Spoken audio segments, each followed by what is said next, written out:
Tivoli Rides manufacturing was coming off a big hit in the late 1970s and early 80s with the introduction of their immensely popular Orbiter. The Orbiter had taken fairgrounds by storm with its compact and high-intensity experience that utilized newly accessible technology like hydraulics. To avoid staying complacent, Tivoli began work on a new ride model that could see the same success. In the early 80s, they debuted the Force 10, also known as the Tip Top. The ride took inspiration from earlier Tivoli rides as well as the emerging Enterprise ride model. It consists of a spinning center set of sweeps with between 12 and 16 rider vehicles.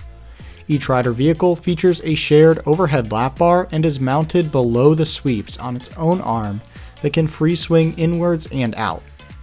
The rider vehicles themselves feature 3 seats, making for a capacity of 36 to 48 riders per cycle. The hub of the sweeps is mounted on a lifting arm that is able to rotate up 90 degrees. Due to the ride's suspended nature, the sweep's hub is not mounted directly on the lifting arm. Instead, it is mounted on a stand that is again able to tilt on its own controlled axis. During a normal ride cycle, the ride begins by slowly spinning up to speed. Once at speed, the riders are being subjected to strong positive G-forces pushing them down into their seats. At this point, the ride begins to lift, tilting the sweeps at up to a 90-degree angle. During this, the cars are able to free swing, though they usually remain flung out to the side due to the ride forces. By this point in the ride cycle, the point where the sweep's hub is mounted is then able to tilt, bringing the sweeps back to the horizontal position but lifted high above the midway. The ride then reverses this motion and slows down, ending the experience. The ride is known for being one of the most intense rides ever created, due to the high amount of positive G-forces found throughout. This has resulted in some saying that you don't ride this attraction, you survive it. The Force 10 saw a good amount of sales in the early years, but it never reached the same levels of success that the Orbiter had. Additionally, many of the 16-car versions faced reliability problems due to the weight of all of the cars. This resulted in many of them being modified to 12-car versions later in life. The ride was also seen as less dynamic than the Orbiter, and it did not have the same curb appeal due to its design not allowing for all the lighting and decoration that the Orbiter could have. While the hardcore fairground enthusiasts became obsessed with the ride model due to this experience, the public never became as fascinated with the ride. Sometime around the 1990s, the last model would be produced. Several examples of the ride still remain in operation though. The most famous is named Tip Top and has been traveling around the UK with several different showmen since at least 1982. It still travels today and is a favorite of many UK fairground enthusiasts. The ride still runs just as fast as it did in the 80s and is often described as one of the most intense rides in existence due to how long the positive G-forces are endured. Another Force 10 is known to have operated in the US.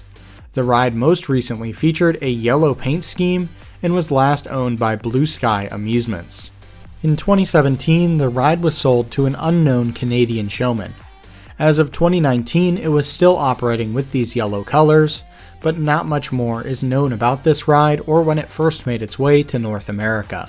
There is a long-lost Force 10 that was named Tip Top that traveled with English showman Billy Crow from 1982 to 1994. Outside of this, not much else is known about the ride. While that's all the Force 10s I was able to find, there are undoubtedly many more examples of the ride, and I implore anyone in the comments to provide their insight. There is one variation of the ride model made by Tivoli more recently. This is the Warp 10. By the 2010s, Tivoli as a manufacturer was on life support, with very low sales and increasing costs. They were not in a position to introduce a brand new ride model. However, showman Dane Crow, whose father had toured with the aforementioned Tip Top back in the 80s and 90s, was very interested in bringing the ride back but with a modern twist.